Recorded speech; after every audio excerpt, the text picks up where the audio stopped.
নমস্কার বন্ধুরা, যে কোনো নিরামিষ দিনে শীতের দুপুরে গরম ধোয়াটা ভাতের সঙ্গে যদি এরকম আলু বেগুন বড়ির ঝোল থাকে তাহলে কিন্তু খাওয়াটা বেশ জমে যাবে। খেতে কিন্তু দারুণ সুস্বাদু হয়, একদম কম সময়ে কম উপকরণে তৈরি। এখানে আমি বেগুন আর আলু কেটে ভালো করে ধুয়ে রেখেছি। এবার রান্নার জন্য কড়াইতে দিয়ে দিচ্ছি সবার প্রথমে 1 চামচ সরষের তেল। তেলটা ভালোভাবে গরম হয়ে যাওয়ার পর গ্যাসের আঁচ একদম লোতে রেখে এখানে দেখুন ডালের বড়িগুলো দিয়ে ভেজে নেব। ডালের বড়ি কিন্তু লো আঁচে ভেজে নেব। দেখুন ভাজা হয়ে গেছে, এবার এগুলো তেল থেকে তুলে নিচ্ছি আমি। ওই তেলের মধ্যে দিয়ে দিচ্ছি সামান্য একটু নুন। তেলটা ভালোভাবে গরম হয়ে যাওয়ার পর এর মধ্যে দিয়ে দিচ্ছি একটা মিডিয়াম সাইজের ডুমো ডুমো করে কেটে রাখা বেগুন। বেগুনগুলো এখানে মিডিয়াম টু হাই আঁচে ভেজে নেব। মিডিয়াম টু হাই আঁচে যদি ভাজা হয় তাহলে কিন্তু বেগুনগুলো একদম কম তেলের মধ্যে ভাজা হয়ে যাবে। দেখুন 1 থেকে 2 মিনিট ভেজে নেওয়ার পর ঠিক বেগুনের কালারটা ঠিক এরকম আসা পর্যন্ত এটা ভেজে নিয়েছি আমি। বেগুনগুলো কিন্তু হালকা লালচে করে ভেজে নেওয়ার পর এবার এগুলো তুলে নিচ্ছি তেল থেকে।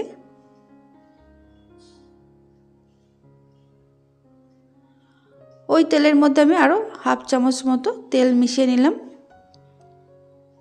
তেলটা গরম হয়ে যাওয়ার পর এবার ফোড়ন দিচ্ছি কালো জিরে। তারপরে দিয়ে দেবো একটা মিডিয়াম সাইজের লম্বা লম্বা করে কেটে রাখা আলু।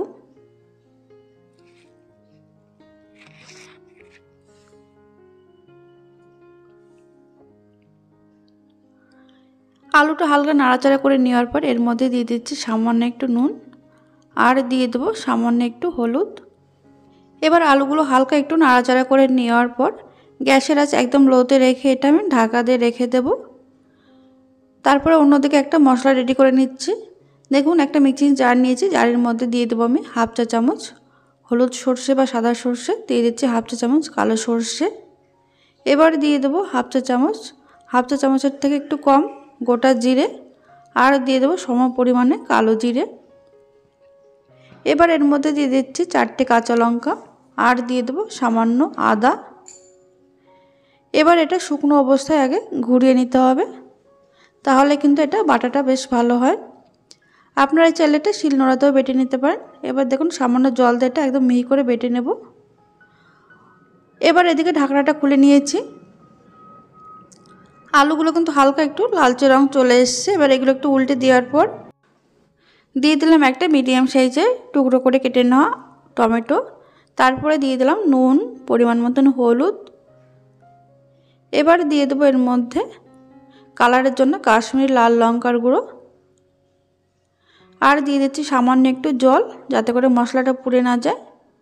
গ্যাসের আঁচ লো টু মিডিয়ামে রেখে হালকা একটু নাড়াচাড়া করে নেওয়ার পর এবার এর মধ্যে আমি দিয়ে দেব বেটে রাখা মশলা, যেটা এইমাত্র তৈরি করে রাখলাম সেটাই দিয়ে দেব। এবার মশলাটা আলুর সঙ্গে কিন্তু বেশ কষিয়ে দিতে হবে, যতক্ষণ না উপর থেকে তেল ভেসে উঠছে ততক্ষণ পর্যন্ত। তবে এই মশলাটা কিন্তু একদম লো টু মিডিয়াম আছে কষিয়ে নিয়েছি আমি। দেখুন কিছুক্ষণের জন্য ঢাকা দিয়ে রেখে দিয়েছিলাম, এতে করে মশলাটা খুব তাড়াতাড়ি কষানো হয়ে গেছে আর উপর থেকে তেলও ভেসে উঠেছে। মশলাটা আলুর সঙ্গে খুব ভালো করে কষিয়ে নেওয়ার পর এবার যে ভেজে রাখা বেগুনটা সেটা এর মধ্যে দিয়ে দিচ্ছি।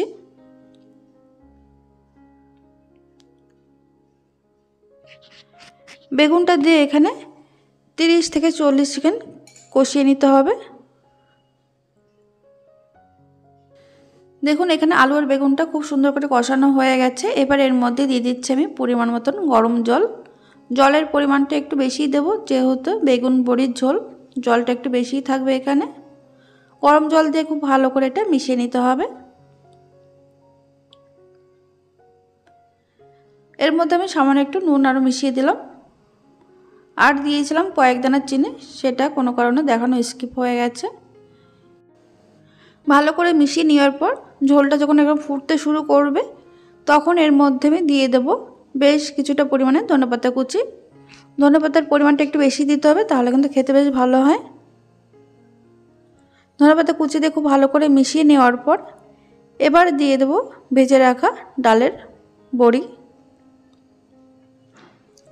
ডালের বড়ি দিয়ে ঝোলের সঙ্গে মিশিয়ে নেওয়ার পর গ্যাসের আঁচ লো টু মিডিয়ামে রেখে এটা ঢাকা দিয়ে 3 থেকে 4 মিনিট রান্না করে নেব। 4 মিনিট পর আমি ঢাকনাটা খুলে নিয়েছি। দেখুন এখানে আলু আর বেগুনটা খুব সুন্দরভাবে সিদ্ধ হয়ে গেছে আর ঝোলটাও কিন্তু অনেকটাই টেনে গেছে। একদম কিন্তু রেডি হয়ে গেছে আমাদের আলু বেগুন বড়ির ঝোল। খেতে কিন্তু অসম্ভব ভালো হয় গরম ভাতের সঙ্গে, এটা হলে কিন্তু আর কিছুই লাগে না। তাহলে বন্ধুরা আজকের এই রেসিপি যদি ভালো লেগে থাকে লাইক কমেন্ট শেয়ার করতে ভুলবেন না আর চ্যানেলকে সাবস্ক্রাইব করে পাশে থাকবেন।